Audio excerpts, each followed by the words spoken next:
As we have covered the events in Egypt as they've unfolded this week, there's an emerging picture of the Muslim Brotherhood. Two things stick in my mind. Yesterday, our National Security Advisor, K.T. McFarland, said, if you go to the Muslim Brotherhood's website in English, they say, peace, love, harmony. You look at it in Arabic, it talks about war, it talks about establishing a caliphate, it talks about Sharia law. And then Sebastian Gorka, who was on our program Tuesday, reminded us this is all part of a plan. There are 5 stages of takeover, according to the Muslim Brotherhood's own explanatory memorandum. And he says in Egypt, it's phase 4. Open public confrontation with the government through exercising the political pressure report. And yet, if you pick up the Washington Post this morning, our administration is actually talking about opening, perhaps, negotiations or at least re-examining the Muslim Brotherhood. Nobody knows more about the two faces of the Muslim Brotherhood than our colleague John Guandolo, who you know, former FBI agent, originally brought the whole Holy Land Foundation trial to us, has been a contributor many times. John is with us now. Good morning. Good morning. How are you all doing? Well, I'm good, but I'm curious to know, because you told me, and I'd like you to tell our listeners, there was a significant change in leadership at the Muslim Brotherhood in the last few months that I think should tell us a tale. Yes. And Mohammed Badi became the new supreme guide or international leader of the Muslim Brotherhood in the last year. And what's notable is back in the fall, October, he gave one particular speech, which is not different from others in a lot of ways, but what was different is there was a significant shift in the Brotherhood towards open jihad, and he specifically condemned the Arab and Muslim leaders for not fully implementing Sharia, Islamic law, and calling for jihad against Israel and the United States. And this was a significant event. And then following this, just January 8th, we see one of the key scholars at Al-Azhar University in Egypt, which is the premier school of Islamic jurisprudence in the world. It's the most prominent, preeminent, and he calls for offensive jihad.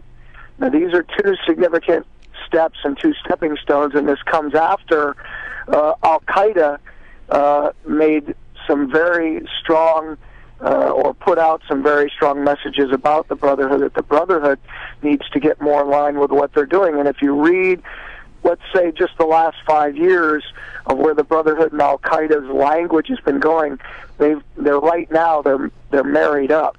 And what you're seeing in Egypt is not a pro-democracy movement.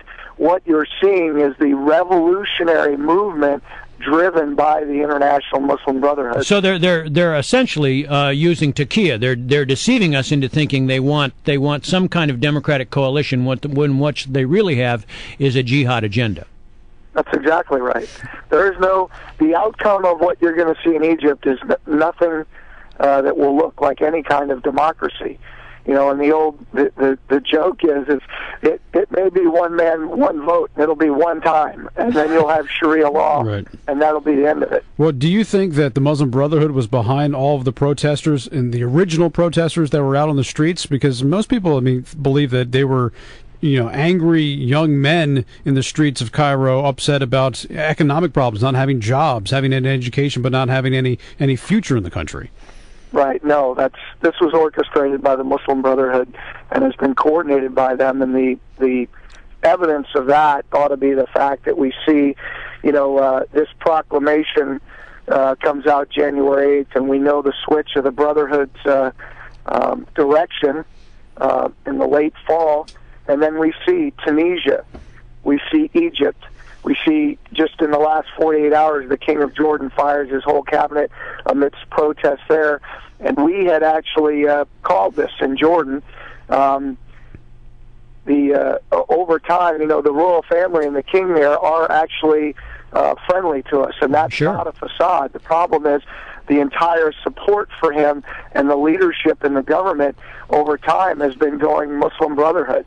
So it's like the bottom underneath them is falling out. Now it's falling out. But John, if you know this stuff, and you can find some of this online, I'm actually looking at this speech by Professor Mustafa that you talked about, then why do you have somebody like Ryan Crocker, former U.S. ambassador to Iraq and Afghanistan, saying, oh, listen, the Muslim Brotherhood and Islamic jihadists are two entirely different groups? I mean, this guy is a diplomat who spent his life studying this stuff. How does he come to that conclusion? Well, I can't tell you how Mr. Crocker came to the conclusion. I know that it's not based on any facts, because the Muslim Brotherhood is a jihadi organization.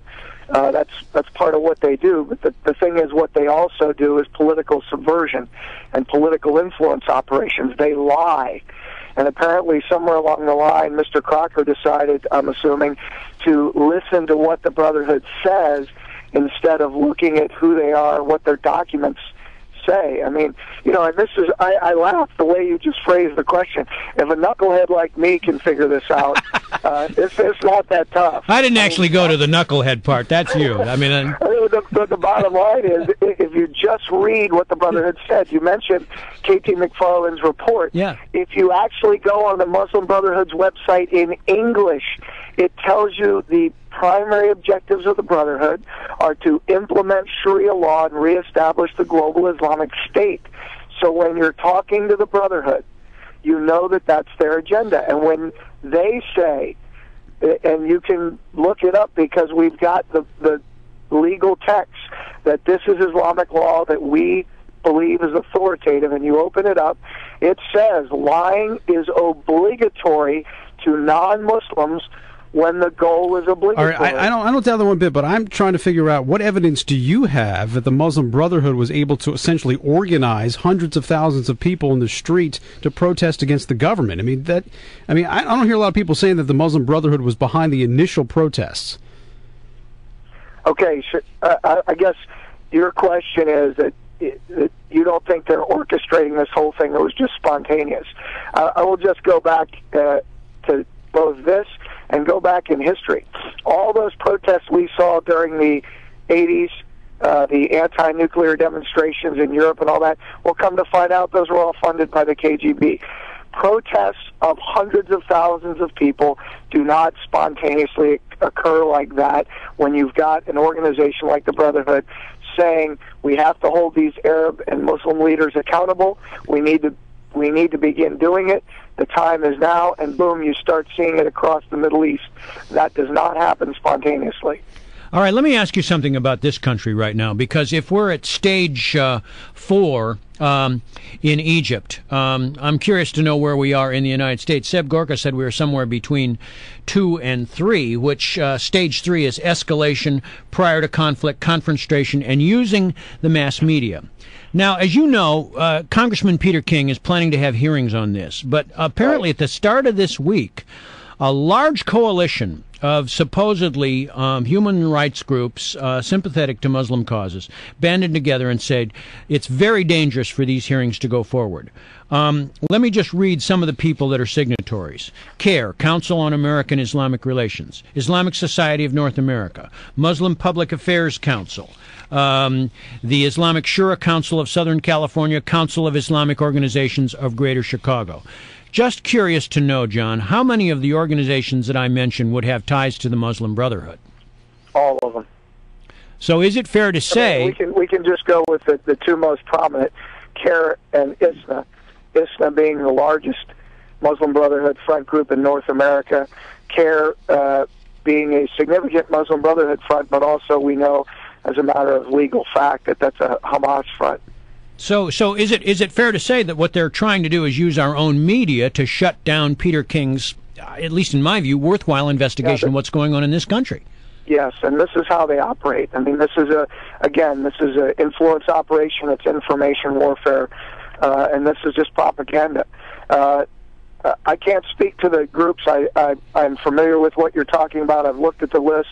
I've seen the names of the groups on there, the Interfaith Alliance. I mean, they have been long-time dupes by Hamas and the Muslim Brotherhood, and some of these other groups on there that are not Muslim Brotherhood but have been stooges of the Brotherhood for a while, and they're whether they're witting or unwitting, For somebody like me who does national security consulting, it doesn't matter.